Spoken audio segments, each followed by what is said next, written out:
Hello, Larson Halleck here, and oh boy, here we go. A crazed lunatic shot up a, massage parlor in Atlanta, Georgia. 8 people were killed, 6 of whom were Asian women who worked as, masseuses. The shooter was a glasses-wearing, pasty, ginger fat ass who would say in police custody that he felt these bad women were a temptation that must be eliminated. And so he did. Ugly white man, Asian hookers, massages. You know what this sounds like?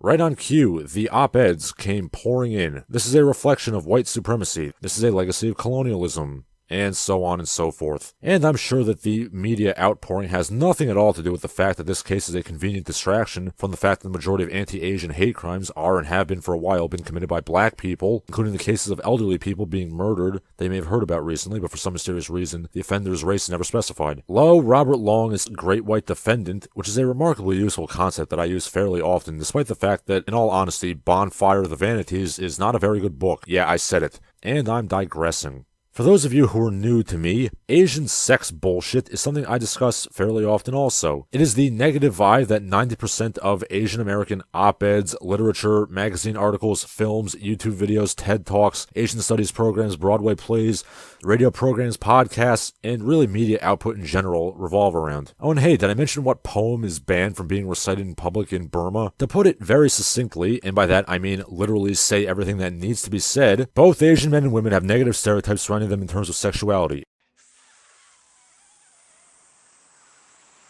Asian men are stereotyped as pathetic, dorky, effeminate faggots who have no sexuality at all, and Asian women in contrast are stereotyped as overly sexualized, exotic, submissive trophies for white men to conquer.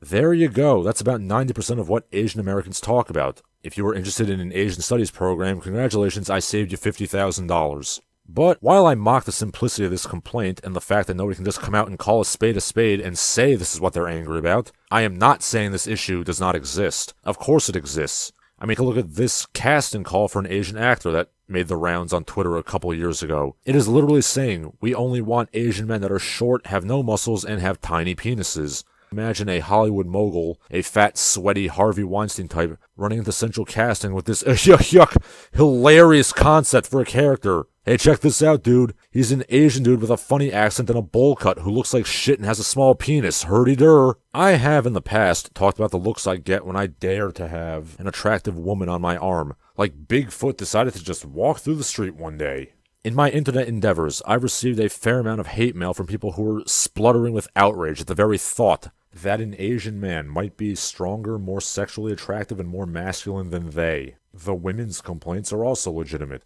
I mean, come on. We all know there's at least some amount of truth, or hell, you might even know this person. You might even be this person. The stereotype of the fat, sweaty incel whose idea of picking up a slow-eyed supayat is to sidle up to her and breathe heavily while talking about how obsessed he is with Asian women. The creep who thinks that despite being 5'5" and having a physique like a bowling ball, he can work that white god power. Just anecdotally, I've heard some stories about these women being physically apprehended by paunchy dorks who will then give them these long, expounding lectures about how evil Asian men are and how we're made for each other.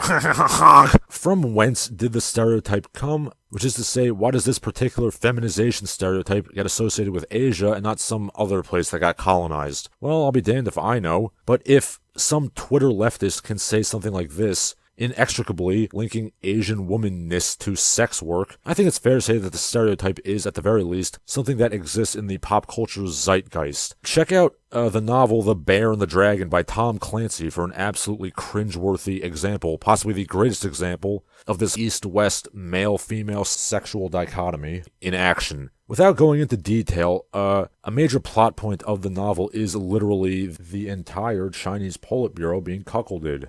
There's talk of quote-unquote big sausages, and oh, did I mention that all the sex stuff is written by a guy who looks like this? But to get away from all of that, was this shooting in particular motivated by the dread Asian fetishism? I don't think so, actually. I mean, the shooter in question never said anything remotely like that, as far as I can tell, either in police custody or in any, sort of social media made before the shooting. Again, he said his motivation was strictly to eliminate the temptation of a bunch of hookers. Much like the good Reverend Harry Powell, Robert Long felt revulsion and rage towards bad women, and he put them out of his misery. Folks, this is not an anti-Asian hate crime. This is an anti-woman hate crime, or anti-prostitution hate crime. I'm willing to bet that this particular massage parlor happened to be the most obvious source of a cheap rub-and-tug he could find. A little bit of cursory research seems to indicate that, and if it's not a brothel, at least partially, I'll eat my hat. I'm also willing to bet that if this particular spa happened to be staffed by, I don't know, Brazilians or Russians, he would have done the same thing. How do I know? Because he did happen to kill some white people in the same spree shooting as when he killed the Asian women, which to me would suggest that his motive was some conflagration of sex, sin, and self-loathing, rather than the Trumpian white supremacy that the chattering people want it to be. I mean, for God's sake, do we really need to go over how many times degenerate weirdos pop off and kill bad women? I mean, again, the disposable sex worker trope exists for a reason. Jack the Ripper, Joel Rifkin, Peter Sutcliffe, Elliot Rodger, Alex Manassian, and so on. I mean, weren't the chatterers raising hue and cry about the incel menace only a couple years ago?